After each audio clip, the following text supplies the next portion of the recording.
How did practice go today, especially after getting a couple days off? Yeah, it felt great to be back.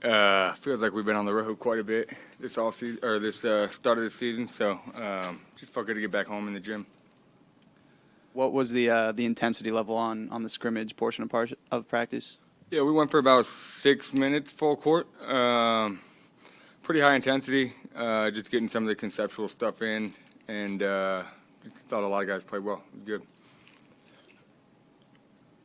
Coming out of college, you had a decision to make to go pro in. You could have gone pro in lacrosse, I assume, or try basketball. You made that decision. Was that a decision based on love or money? No, love. Believer, if you have a passion for something, you got to pursue it. So, would have loved to have played hoops in college. Was a little bit undersized in high school, but still the competitor that I am today. And so, wanted to have the chance to play something at a high level in college. Lacrosse just seemed like a more viable option at 5'4", 120 pounds at the time, trying to get recruited. So, put basketball on the back burner, but knew that I'd be able to pursue my first love, later down the line. After you played a year of college ball, did anybody give you, scouts or anybody give you an indication that, hey, maybe you could play in the NBA? I didn't shoot the ball well in college. Had a lot of work to do on my jump shot. My body wasn't where I wanted it to be. Played lacrosse, a couple pounds heavier. So just that year was big for me as far as like the learning curve, figuring out what I needed to do to get to this level. I don't think there were too many people that were thinking I was going to the NBA.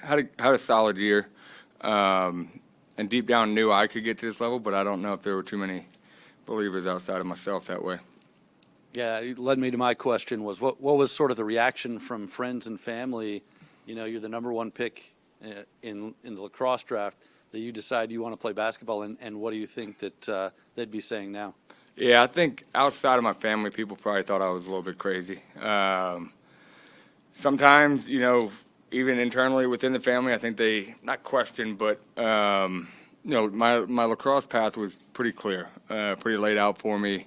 Could have gone, the lacrosse route, marketed myself, done some club teams, and had a good career that way. Started off in Germany, not in the best area.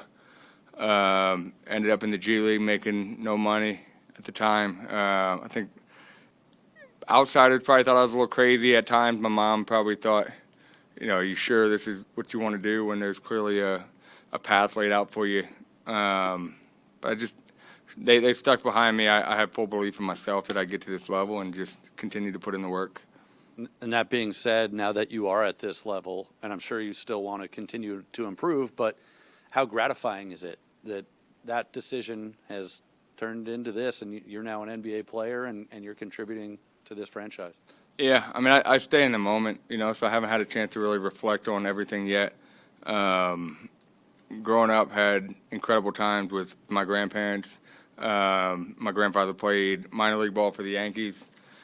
I think that's when I'd like to be able to sit back and reflect on it all, when I'm out of it, to be able to share those moments with loved ones. Right now I'm just in the grind, enjoying the journey every single day, but I haven't had time to fully reflect on it, and quite frankly, I'll wait till I hang it up to do that. Steve Kerr said he can see a difference in your shooting this season, and if there's going to be a next step, it's your three-point shooting, making that more dependable so you can space the floor a little bit more. How are you working on your threes right now? Yeah, I mean, it's a daily progress. I think you heard SGA talk about it probably a couple weeks ago, or his head coach was talking about it. It's not something that's overnight. If you haven't been a three-point shooter your whole life, it's something that you can develop, and you just put the hours in. So for me, I said it's a little bit more comfortability. Having the ball in your hands, it's a little different if you're touching the ball once every 3 minutes. I've had the opportunity to come in and orchestrate a little bit, so just a little bit more comfort when I'm out there. But ultimately, it's just the reps that you put in and day out to build that confidence. So, I have incredible player development guys here that work with me day in and day out. Off days, they'll come in, take their time. So, there's no substitute for the work. When it comes to the reps, is there like a number in your head, like I'm taking 300 after practice? Is it anything like that? It's not a number. It's more so building around kind of the reps that I'll get in game. So, okay. On the ball, off the ball, just kind of watching film, tendencies. We tend to get these sort of actions quite a bit. These are the shots you've got to be ready to shoot with, certain guys in the game. Jimmy likes you to hold the corner when he's driving middle. So just kind of utilizing tape to figure out where my shots will come in and then repping those over and over. So when you get in the game, it feels like you've been there before. And then one more, if you don't mind, as your legend has kind of grown with pounding the chest, announcing a nickname, the Stash. Another thing is, do you still drive the Honda CRV? I do. I still have the 11. It's down there, and I got the tags renewed this past summer. It's good to go. Gets me A to B. Old reliable, it's a Honda. It's a Honda. Yeah. It's going to be going for a long time. So, yeah, not changing it up anytime soon. The T-shirt that Raymond's got, do you get a cut out of those? I did not, but my mother's going to love that. It's pretty good. Yeah. Pat, you've obviously played great the last few weeks. Do you feel more secure within the framework of the rotation now? We're so deep. I think we'll probably see how that evolves over the next few weeks. Obviously, we've got Hall of Famers coming back, and I think the most important thing is we found a little bit more of an identity in the past week and a half. So whether that means I'm in for 20 minutes, I'm in for 10 minutes, I'm out. We just want to win. So yeah, I feel like I've done enough to hopefully be in that rotation, but going to trust the coaching staff to put us in position to win. But like I said, this whole week for us, we have an identity with Draymond and Steph. They've been playing the same way together for a really long time. We were struggling to find an identity offensively with a handful of other units. I think there's a little bit more cohesiveness within the past week and a half about who we want to be. What's the key to you staying in rhythm without knowing necessarily what your role is going to be or like how much you're going to hold the ball?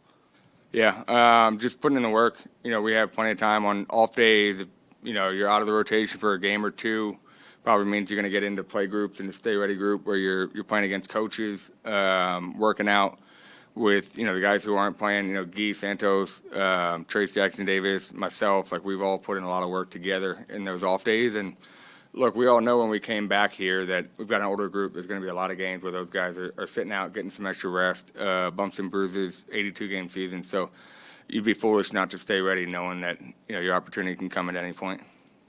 You said the team found an identity over the last few games. What is that identity?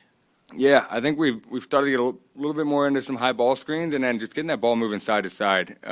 We feel like we've got a lot of guys, especially in that second and third unit, who can kind of do a little bit of everything, can pass, shoot, put the ball on the floor. So there's no reason we have to let the ball stick with those guys. We have the ability to run, space the floor, put a lot of pressure on the defense with the ball movement. So that's one, but I think spacing is first and foremost, the most important thing on offense to me. So we get to our spacing, ball zips side to side, we create an advantage, we make teams pay for mismatches, short closeouts, whatever it might be, but that's the identity we want to have. Pat, on this road trip, we saw in Philadelphia, Cleveland, obviously Chicago, you're throwing up the money sign. When did that swagger develop? When did that develop? And then if you do get that money, getting off that two-way contract, will you upgrade that vehicle, maybe get yourself something nice? Not saying the Honda's not nice, but maybe, I hear you. Probably won't upgrade, if I'm being completely honest with you. The Honda's steady Eddie all the way through. This swagger, I've always had it. It's just having the opportunity to get out there and compete for extended minutes. You kind of lose yourself in the game. I've said it in a couple other interviews. You semi-black out in those moments. You're just having a blast competing. So I hope I'm not being judged for the celebrations in those moments. Was that something that happened in lacrosse too? Did you like to talk to fans or other players? Or? Oh, absolutely. Yeah, look, even worse than lacrosse, you can't see me under the helmet. So, I'll look back on some plays after watching film, and I'll be like, I said blah, blah, blah there, but there's no way you have any idea what I said under the helmet. So, like I said, just competitive moments. I think anybody who's been in those situations that has that level of fire can speak to it. Pat, as far as like the basketball court, the lacrosse field, Steve Nash kind of changed a lot of things when he went under the hoop like that, using his background from other sports as well. How does the lacrosse field maybe help your uniqueness in seeing angles and seeing different parts of the court as well? Yeah, people just aren't as aware of lacrosse yet. The sport hasn't grown, but spacing is very similar. Obviously, you can't go behind the goal, or you can go behind the goal in lacrosse, can't go behind the hoop in basketball, but spacing, the tactics you use, whether it's pick and rolls, on, off the ball, even on the defensive side of the ball, very similar to basketball. I just remember our identity defensively in lacrosse, keep the ball down the side, keep it out of the middle, funnel it to your help. Very similar, obviously more physicality in lacrosse, but I just don't think people know enough about the overlap because lacrosse is a little bit smaller. As a lacrosse player, what was your favorite place to score in the net? I played behind the goal, so I could see the whole defense. They call it X.